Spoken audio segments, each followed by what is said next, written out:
LCD, that's liquid crystal display. Look, whatever screen you're looking at right now, TV, phone, laptop, most of them have this thing. Here's how it works. There are these tiny crystal molecules that work like shutters. They open, they close, and control how much light goes through. Behind all this is a backlight made of LEDs that gives white light.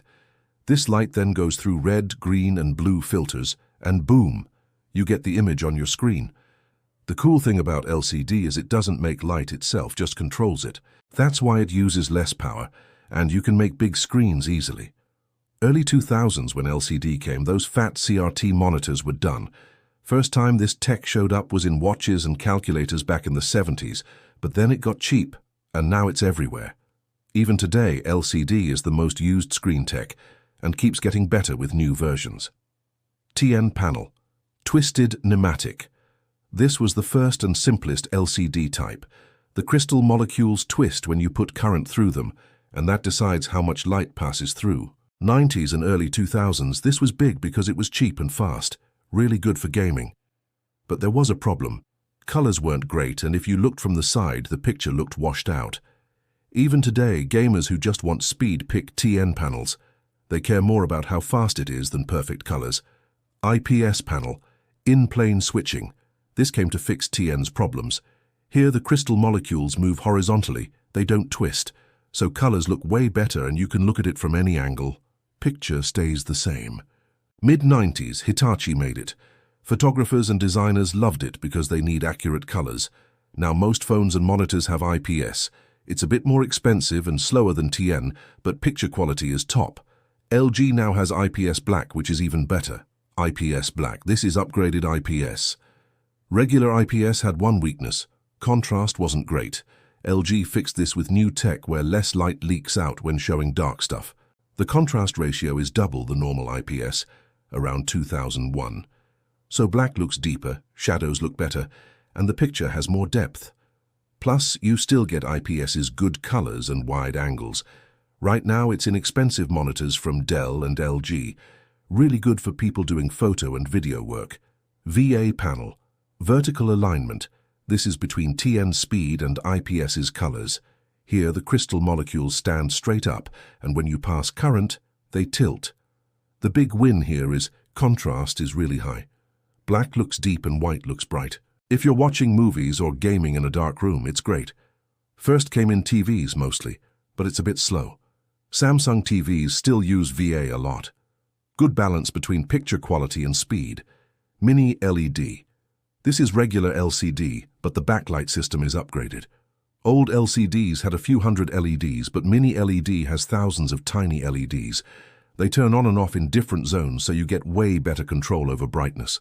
Darkness is deeper, and brightness is stronger. You get OLED-like contrast, but without burn-in problems. Apple's MacBook Pro and iPad Pro have this. Right now, it's the most balanced tech. Brightness, colors, everything is top-notch. QLED, Quantum Dot LED, regular LCD with a quantum dot layer added. These are tiny particles that make really pure red and green light when blue light hits them. So colors are more vibrant and brightness is higher, plus it uses less power. But it's still LCD, not like OLED. It still needs a backlight. Samsung gave the name QLED to their TVs. TCL and Hisense make them too. Best for bright rooms and watching HDR stuff. OLED, organic light emitting diode. This is next-level screen tech. Here, each pixel makes its own light, no backlight needed. When a pixel is off, it's completely black, no light at all. That's why contrast is infinite. Picture quality is insane. Deep blacks, amazing colors, and thin screens. Battery also lasts longer when there's lots of black on screen. Started late 90s, came to phones and TVs in the 2000s. iPhones, Samsung phones, expensive monitors, all have OLED. You can even make bendable screens with it. One problem, if the same picture stays on too long, you can get burn-in. But when it comes to quality, it's ahead of PMOLED, Passive Matrix OLED. This is the old simple version of OLED LED. Each pixel doesn't get its own transistor, just a grid system. Where the row and column meet, that pixel lights up. Since each row only lights up for a short time, you need to keep brightness high. Doesn't work for big screens. Used in fitness bands, old music players, small displays. Mostly one color or basic colors. Now that AMOLED is here, this is outdated but still used in small cheap stuff. AMOLED, active matrix OLED. This is what's in phones today. Each pixel has its own transistor controlling it. Switches on and off super fast. Each pixel makes its own light, so black is completely deep, colors are amazing, and contrast is killer. It's fast, so gaming looks smooth too. Started showing up in phones late 2000s. Samsung, Apple, Google, all their phones have this. You can make foldable screens with it too. There's a small risk of burn-in if the same picture stays on, but it's the best mobile screen tech right now. QD-OLED, Quantum Dot OLED. This mixes two technologies, OLED pixels and quantum dots color control. Here you have blue OLED light that goes through a quantum dot layer and makes red and green. Each pixel makes its own color. Black is perfect, colors are amazing, and brightness is even more than OLED. Samsung put this in TVs and monitors early 2020s. Sony uses it too. Picture quality is crazy good for HDR content. It's expensive right now, but it's future tech. You get contrast, colors, and brightness all together. Micro LED. Here, each pixel is a tiny LED that makes its own red, green, or blue light. No backlight needed at all.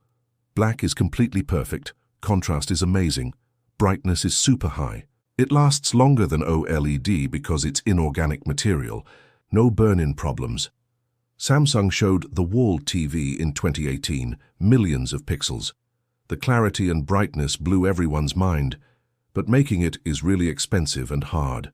Right now, only in prototypes and super expensive displays. But in the future, this could be the best tech. OLED's contrast plus LED's durability. E-ink, electronic paper. This doesn't give light. It reflects it just like paper.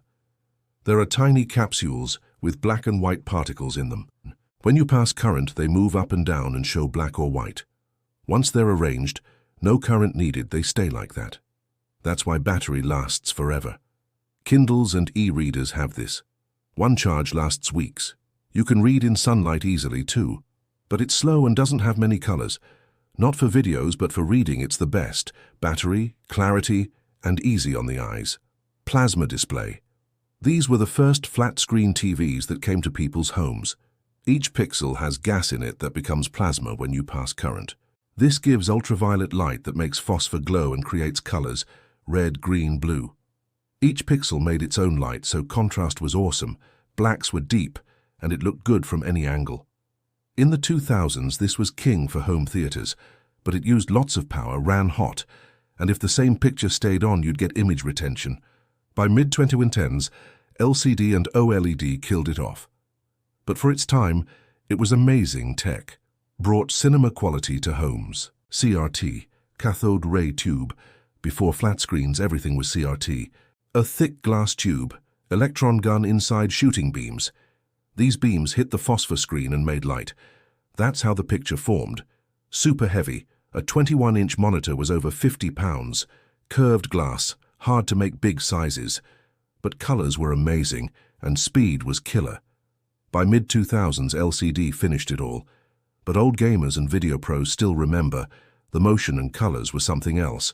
So that's all the major screen technologies. If you got what tech is behind the screens you use every day, hit like, subscribe to the channel, and turn on notifications so you don't miss the next video.